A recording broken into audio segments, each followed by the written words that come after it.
সকল প্রশংসা মহান সৃষ্টিকর্তার নামে। আমার হৃদয় থেকে আমার সকল গুণকে জানাচ্ছি অসংখ্য ভালোবাসা। তো হ্যালো গাইস, আজকের এই ভিডিও যেখান থেকে দেখছেন এবং শুনছেন সকলকে জানাচ্ছি আমার পক্ষ থেকে আন্তরিক মোবারক এবং ভালোবাসা। তো যারা এখন পর্যন্ত আমার এই চ্যানেলকে সাবস্ক্রাইব করেনি তারা অবশ্যই আমার এই চ্যানেলকে সাবস্ক্রাইব করবেন, আর যারা আগে থেকে আমার এই চ্যানেলকে সাবস্ক্রাইব করে রেখেছেন তাদের সকলকে জানাচ্ছি অসংখ্য ভালোবাসা। তো আজকের যে বিষয়টি নিয়ে এসেছি সেটা হলো ফুল দিয়ে বশীকরণ, ফুল পড়া মন্ত্র যেটাকে বলা হয়, বা ফুল দিয়ে বশীকরণ যেটাই বলুন না কেন। সর্বপ্রথম আমি আপনাকে নিয়ম বলে দিব, তারপর স্ক্রিনের মধ্যে আপনার মন্ত্র চলে আসবে। আপনি মন্ত্র দেখে শুনে বুঝে কাজ করবেন। আমি আপনাদেরকে 1000% গ্যারান্টি দেবো যে কাজ হবেই হবে। তো আসুন আমরা নিয়মটা বলি। নিয়ম বলার আগে আমি কিছু কথা বলতেছি। যারা নিজে থেকে কাজ করতে পারবেন না তারা চাইলে আমার কাছ থেকে কাজ করে নিতে পারেন। আমি যে কাজগুলো করে দিয়ে থাকি, জিন পরি ভূত প্রেত জাদু টোনা বান বিদ্যা, অবৈধ সম্পর্ক অবৈধ বিচ্ছেদ, তারপর বশীকরণ, তারপর হাজিরা দেখায় এবং বিয়ে যাদের বন্ধ করে রাখা আছে বিয়ে খোলা, ছাড়াও আরো অসংখ্য কাজ করে থাকি। আপনারা স্ক্রিনে দেওয়া নাম্বারে আমার সঙ্গে কন্ট্যাক্টের মাধ্যমে কাজ করে নিতে পারেন চাইলে। তো আসুন এখন আমরা মূল কথায় ফিরে আসি। তো আপনাদের জন্য যে ফুল পড়া বশীকরণ মন্ত্রটি নিয়ে আসছি, আপনাদেরকে সর্বপ্রথম কি কাজ করতে হবে, আগে মন্ত্রটাকে সিদ্ধি করে নিতে হবে। এটি একটি গুরুমুখী বিদ্যা, আমার গুরু দেওয়া বিদ্যা।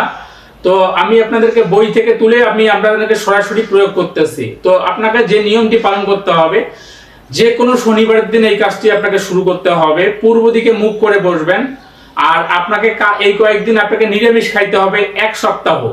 দুধ ডিম মাছ মাংস এগুলো চলবে না, পেঁয়াজ রসুন চলবে না। তো আপনাকে সর্বপ্রথম 1 সপ্তাহ এই কাজটি করতে হবে। আর 1 সপ্তাহে আপনার মন্ত্র জপ করে এই মন্ত্র একবার সিদ্ধি হয়ে গেলে সারা জীবন এটি আপনি ইউজ করতে পারবেন। তখন আপনি সবকিছু খেয়ে কাজ করতে পারবেন এবং আপনি নিজেও করতে পারবেন এবং চাইলে আপনি অন্য কারোর জন্য এই কাজটি করে দিতে পারবেন। তো আপনাকে যে কাজটি করতে হবে, সর্বপ্রথম হলো আপনাকে এই মন্ত্রটি শনিবার মঙ্গলবার দেখে মুখস্থ করে নিতে হবে। এখন মন্ত্র মুখস্থ হয়ে গেল, আপনাকে কি করতে হবে, যে কোনো শনিবারের দিন আপনাকে পূর্ব দিক মুখ করে বসতে হবে। পূর্ব দিক মুখ করে বসতে হবে একটা শুদ্ধাসন নিয়ে। যে ঘরের মধ্যে বসবেন সে ঘর যেন ফাঁকা হয়, আপনাকে কেউ যেন ডিস্টার্ব না করে।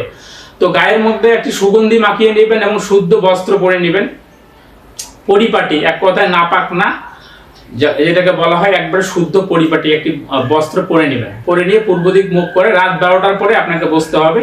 এই মন্ত্রটা আপনাকে 1144 বার জপ করতে হবে, একটানা 7 দিন। শনিবার শুরু করবেন, পরে শুক্রবার শেষ করবেন, ঠিক আছে?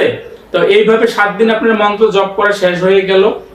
আপনি মন্ত্র জপ করবেন, জপ করা শেষ, শুদ্ধ উচ্চারণ করে মন্ত্রটা পাঠ করবেন। মন্ত্র জপ করা শেষ।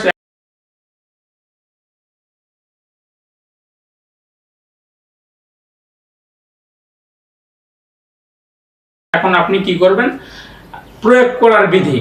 তো আপনাকে কি করতে হবে, যে কোনো শনিবার অথবা মঙ্গলবার দিন আপনি এই কাজটি করতে পারবেন।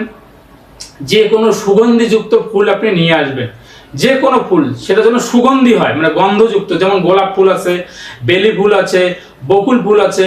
এই ফুলগুলো আপনাকে সংগ্রহ করতে হবে। এই ফুলটা আপনি সংগ্রহ করে এই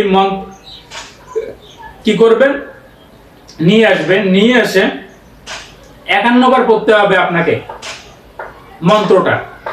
মন্ত্রে একবার করে পড়বেন, একবার করে ফু দিবেন, একবার করে পড়বেন, একবার করে ফু দিবেন। এভাবে 51 বার পাঠ করে 51টা ফু দিবেন। ফু দিয়ে আপনি যে মেয়েকে বশ করতে চাচ্ছেন সেই মেয়েকে দিয়ে দিবেন। তার গন্ধটা যদি তার নাকে চলে যায় তাহলে আপনি বিশ্বাস করতে পারবেন না যে কি হচ্ছে আপনার সঙ্গে, আপনার মাথা নষ্ট হয়ে যাবে। তো আপনি বিশ্বাস ভক্তি এবং শ্রদ্ধার সহিত কাজটি করে দেখুন। যদি কোথাও বুঝতে ভুল হয়, স্ক্রিনে দেওয়া যে নাম্বার দেওয়া আছে এই নাম্বারে আমার সঙ্গে যোগাযোগ করে বুঝিয়ে নেবেন। তো এই বলে আজকের ভিডিও এখানে সমাপ্ত করছি। তো দেখা হবে নতুন কোনো ভিডিওতে।